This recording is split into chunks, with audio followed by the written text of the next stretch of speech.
All right, guys, I want to thank you for coming out and sitting down to listen to me tonight. I know this is your day off. We're only a 5-man police department here, and I really appreciate you guys taking the time to listen to me. And this really couldn't be more of an important thing for you all to listen to, so it's kind of a great thing that I'm taking this college course because it gives me the opportunity to go ahead and talk to you guys about some issues that we don't take enough time to talk about, I think, after the academy. You need to understand that you guys have less than 5 years experience, most of you all, with the exception of the Chief, Brooke, and myself. And these things are very important for us to discuss, and that's what we're going to do tonight. So, you know, my name is Officer Cobb with the Madisonville Police Department for 10 years, and now I'm here at the Dawson Springs Police Department working with you fine gentlemen.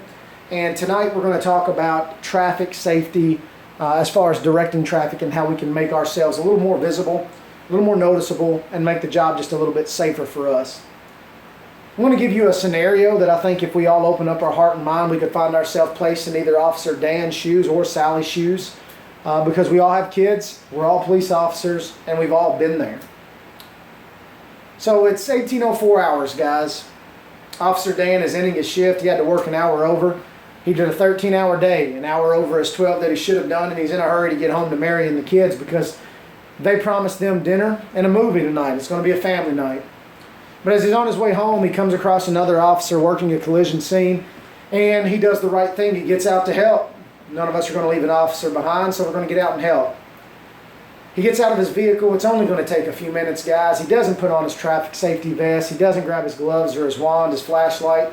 He runs out to the middle of the intersection just to get a few cars out of the roadway so that he can help this officer get traffic moving and get this collision scene wrapped up and taken care of.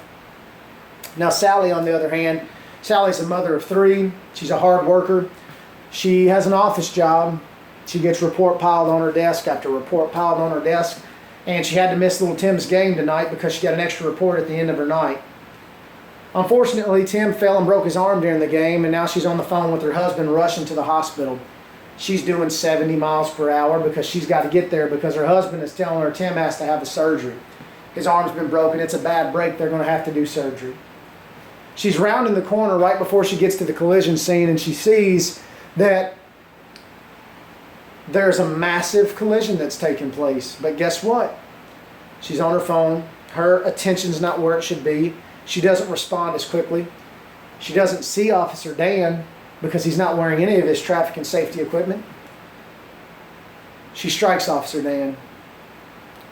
Her vehicle exits the roadway, flipping multiple times. And now this minor collision has now turned into a major fatality scene with 2 people killed. Both Officer Dan and Sally are pronounced dead at the scene. Their lives have been changed forever. Their families' lives have been changed forever. All because she was trying to get to her baby boy who's having surgery. All because Officer Dan was trying to get home in a hurry to watch that dinner and a movie with the kids that he promised. We can all put ourselves there. We've all been in that position, and I know this. But I want to take the time today to talk to you all about some numbers and some safety equipment. All right, first of all, the FBI's National Statistical Analysis Group put together some numbers in 2008, which are the most recent numbers that I could find. And it showed that 13 officers were killed in the line of duty while either directing traffic or on the side of the road with a motorist assist in the year 2008. And also between the year of 2000 and 2009, 154 officers, guys, 154 were killed in the line of duty while directing traffic or on the side of the roadway with a collision or on a traffic stop, struck by another vehicle that was not involved. Those are some crazy numbers, and we have to take notice to them. So right now, let's talk about this, guys. Let's talk about the things that we can do to stay safer. This is our traffic vest. We all know it. We all don't like them. We don't like wearing them. They make us look silly, but guess what? They could save our life someday.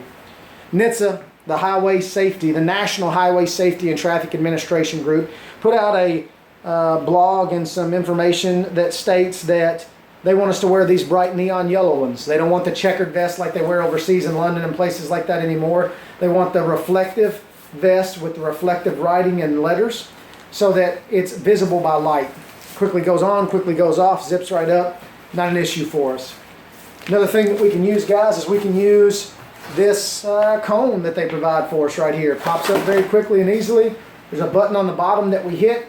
It illuminates this. It's got lights all over it. It flashes and glows at night. And we can divert traffic around the collision scene and around our vehicle, making it much safer for us to do our job while we're out there. And then a couple other things that we're going to talk about is our vehicle. Now, our vehicle can be placed in a manner that we can angle our vehicle and turn our wheel so that if it is struck, it diverts it off the roadway and into a ditch or field or the wood line and doesn't come at us or the collision scene that we're trying to work.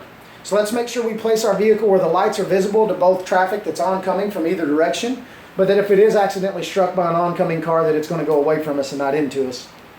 We have our white gloves that we can wear. We place those on. I know they look goofy. We all feel like we look like the jesters at the court or the clown at the circus.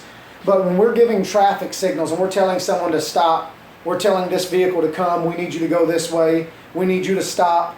Our hands are visible now, we can see this, but unfortunately when it gets dusky or there's a lot of things going on, smoke and stuff going everywhere, those white gloves really stick out and they can see those. Make it a lot safer for us if we can just utilize those and put them on. We have the orange cone and our flashlight. I don't have one to show you today, but we're all familiar with them. Our handheld flashlight, a wand, the cone goes on the end of it. We turn the light on and we can use that to direct traffic at nighttime so that the orange cone will illuminate and that they can see what we've got going on. And then the last thing that I'll tell you guys about is a whistle. I know a lot of you guys think that it's old school, but it's not. A whistle gets the traffic going. It gets the attention of the driver. And when they've got their head somewhere else or they're on their phone, we blow that whistle, we can get that traffic moving. We can get it moving in a safe manner, which ultimately means it's safer for the pedestrian and it's safer for us.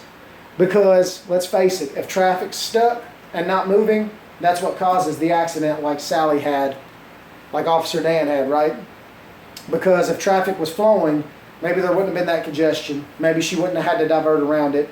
Maybe she wouldn't have struck Officer Dan. Just something to think about, guys. Thank you for your time today. Thank you for coming out and listening to me. I really appreciate it. You all have a good day.